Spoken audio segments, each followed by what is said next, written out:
नमस्कार विद्यार्थी मित्रांनो, MPSC मार्फत गट क पदासाठी 5,707 जागांसाठी भरती सुटलेली आहे. त्यामध्ये तलाठी तसंच इतर काही जागांची भरती होणार आहे. तर तो फॉर्म कसा भरायचा याची संपूर्ण माहिती या व्हिडिओमध्ये देण्यात आलेली आहे. त्याआधी आमच्या या मराठी यूट्यूब चॅनलला सबस्क्राईब करायला विसरू नका. आम्ही असेच नवनवीन व्हिडिओ तुमच्यापर्यंत पोहोचवत राहू. सर्वात आधी मित्रांनो, तुम्हाला हा फॉर्म भरण्यासाठी MPSC पोर्टलवरती जाऊन तुम्हाला तुमचं रजिस्ट्रेशन करणं गरजेचं आहे. तुमची प्रोफाईल भरून घेणं हे गरजेचं आहे. तर ती प्रोफाईल कशी भरायची ही माहिती या व्हिडिओमध्ये देण्यात आलेली आहे.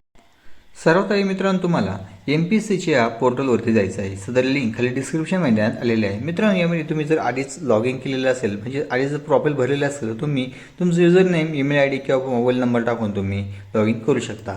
जर तुम्हाला तुमचं लॉग इन ID किंवा तुमचा पासवर्ड तुम्हाला लक्षात नसेल तर तुम्ही ते फॉरवर्ड करून तुम्ही इथे तुम्ही मिळवू शकता.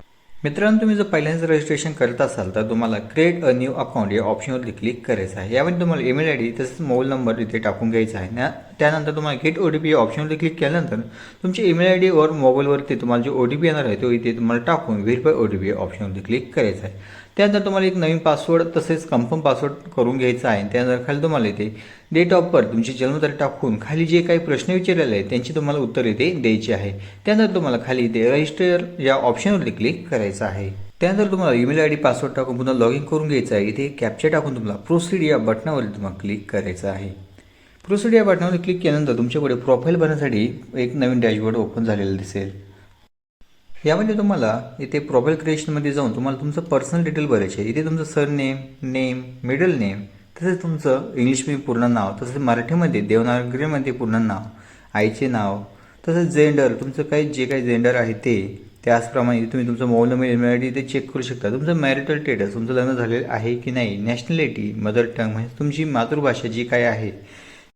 त्यानंतर तुम्ही दैनंदिन नाव चेंज केलेलं आहे की नाही इथे येस किंवा नो करून घ्यायचं आहे. त्यानंतर तुम्हाला मराठी वाचता लिहिता बोलता येते की नाही इथे तुम्हाला येस इथे सर्व करून घ्यायचं आहे. त्यानंतर तुम्हाला इथे खाली फिजिकल मेजरमेंटमध्ये तुमची हाईट, तुमची जी काही हाईट आहे सेंटीमीटरमध्ये इथे तुम्हाला टाकून घ्यायचं आहे. तुमचं वेट KGमध्ये तुम्हाला इथे तुमचं वजन टाकून घ्यायचं आहे. खाली आल्यानंतर तुम्हाला तुमची जी कॅटेगरी आहे, कास्ट आहे ती तुम्हाला इथे सिलेक्ट करून घ्यायचं आहे. कास्ट सिलेक्ट केल्यानंतर तुम्हाला इथे कास्ट सर्टिफिकेट नंबर तसेच ते कधी कोणत्या डिस्ट्रिक्टमधून इश्यू झालेला आहे, मिळालेलं आहे ती तुम्हाला सिलेक्ट करायचं आहे. आणि जी तारीख आहे तुम्हाला मिळाल्याची, इश्यू झाल्याची ती तारीख इथे तुम्हाला सिलेक्ट करायची आहे.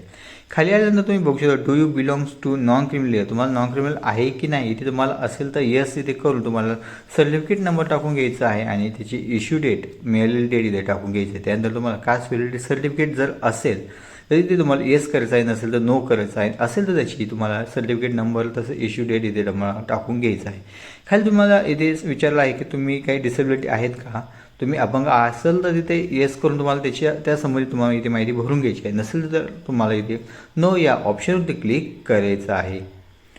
त्यानंतर तुम्हाला खाली आलं तुम्ही स्पोर्ट डिटेल, तुम्ही जर स्पोर्ट पर्सन असाल तर तुम्हाला इथे त्या ऑप्शनमध्ये जाऊन येस किंवा नो सिलेक्ट करून घ्यायचं आहे. खाली आल्यानंतर तुम्ही एक्स सर्व्हिसमॅन, तुम्ही जर आधी नोकरी करत असाल तर त्या ठिकाणी तुम्हाला येस किंवा नो इथे सिलेक्ट करून घ्यायचं आहे. त्यानंतर खाली तुम्हाला इथे government of Maharashtra employee detail, जर तुम्ही government of Maharashtra employee detail म्हणजेच तुम्ही गव्हर्नमेंटचे एम्प्लॉय असेल तर तुम्हाला इथे येस किंवा नसेल तर इथे तुम्हाला नो या ऑप्शनला क्लिक करून घ्यायचं आहे. त्यानंतर मित्रांनो तुम्हाला खाली इथे डॉमिसाईल डिटेल्स या ऑप्शनला क्लिक करायचं आहे. यामध्ये तुम्हाला येस असे सिलेक्ट करून घ्यायचं आहे. येस केल्यानंतर तुम्हाला इथे सर्टिफिकेट अवेलेबल असेल म्हणजेच आहेच यासाठी तुम्हाला अवेलेबल या ऑप्शनला क्लिक करायचं आहे. त्यानंतर तुम्हाला डॉमिसाईल नंबर तसेच तुमचे डॉमिसाईल इश्यू डेट, तुमचे डिस्ट्रिक्ट कोणतं होतं इश्यू झालेलं ते तुम्हाला इथे सिलेक्ट करायचं आहे. त्यानंतर ॲडिशनल रिझर्वेशन तुम्हाला लागत असेल तर इथे येस, नसेल तर तुम्हाला नो या ऑप्शनला क्लिक करायचं आहे. त्यानंतर तुम्हाला इथे दत्तक असेल इथे तर येस किंवा नसेल तर नो या ऑप्शनवर क्लिक करून सेव्ह या ऑप्शनवर तुम्हाला क्लिक करून घ्यायचं आहे.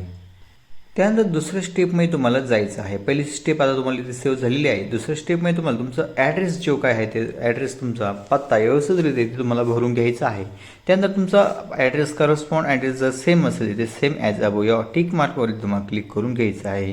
त्याच्यावर क्लिक केल्यानंतर तुम्हाला खाली सेव्ह या ऑप्शनवर तुम्ही क्लिक करून घ्यायचं आहे. त्यानंतर तुम्हाला स्टेप 3 मध्ये अदर इन्फॉर्मेशनमध्ये तुम्ही कोर्टासंबंधित जे काही गोष्टी आहे या ठिकाणी तुम्हाला इथे सर्व काही नो म्हणून सिलेक्ट करायचं आहे. त्यानंतर तुम्हाला खाली इथे सेव्ह या ऑप्शनवरती क्लिक करून चौथ्या स्टेपसाठी तुम्हाला म्हणजेच क्वालिफिकेशन इन्फॉर्मेशन या ऑप्शनवरती क्लिक करायचं आहे. यामध्ये तुमचं जेवढं काही क्वालिफिकेशन झालेलं असेल, तुमची 10वी 12वी, तुमचं ग्रॅज्युएशन, पोस्ट ग्रॅज्युएशन ही संपूर्ण माहिती तुम्हाला इथे सिरियल वाईज भरून घ्यायची आहे. तुम्ही आधी 10वी त्यानंतर 12वी तसेच तुम्ही डिप्लोमा ग्रॅज्युएट जे काही माहिती तुम्ही काही शिकलेले आहेत ते सर्व माहिती तुम्हाला इथे भरून घ्यायची आहे. खाली सेव्ह या ऑप्शनवर तुम्हाला क्लिक करून घ्यायचं आहे. त्यानंतर मित्रांनो तुम्हाला 5वी स्टेप एक्सपिरियन्स इन्फॉर्मेशन यामध्ये तुम्हाला काही एक्सपिरियन्स असेल ती माहिती तुम्हाला इथे भरून सबमिट करायची आहे. त्यानंतर शेवटच्या स्टेपमध्ये तुम्हाला इथे तुमचा प्रोफाईल फोटो तसेच सिग्नेचर इथे तुम्हाला अपलोड करून घ्यायची आहे. आणि त्यानंतर तुम्हाला सेव्ह या ऑप्शनवर क्लिक करून इथे खाली टिक मार्क या ऑप्शनवरती क्लिक करून घ्यायचं आहे. आणि इथे तुम्हाला शेवटला येऊन सबमिट अँड लॉग प्रोफाईल या ऑप्शनवरती तुम्हाला क्लिक करायचं आहे.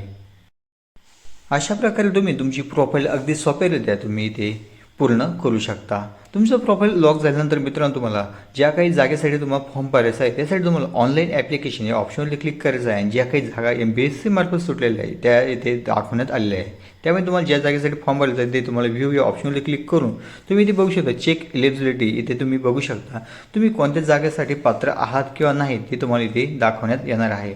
ज्या जागेसाठी पात्र आहात ती जागा तुम्हाला इथे खाली साईडला तुम्हाला इथे दाखवण्यात आलेली आहे. त्यामध्ये तुम्हाला ज्या जागेसाठी फॉर्म भरायचा त्यासाठी तुम्ही इथे टिक मार्क करू शकता.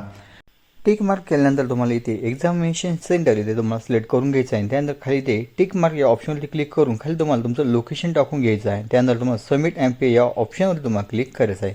त्या ऑप्शनवरती क्लिक करून तुम्ही ऑनलाईन पद्धतीने फोनपेद्वारे सुद्धा तुम्ही पेमेंट करू शकता. पेमेंट झाल्यानंतर तुमचा फॉर्म सक्सेसफुली सबमिट होणार आहे. अशाच नवनवीन माहितीसाठी आमच्या मराठी यूट्यूब चॅनलला सबस्क्राईब करायला विसरू नका. आम्ही असेच नवनवीन व्हिडिओ तुमच्यापर्यंत पोहोचवत राहू. जय हिंद, जय भारत.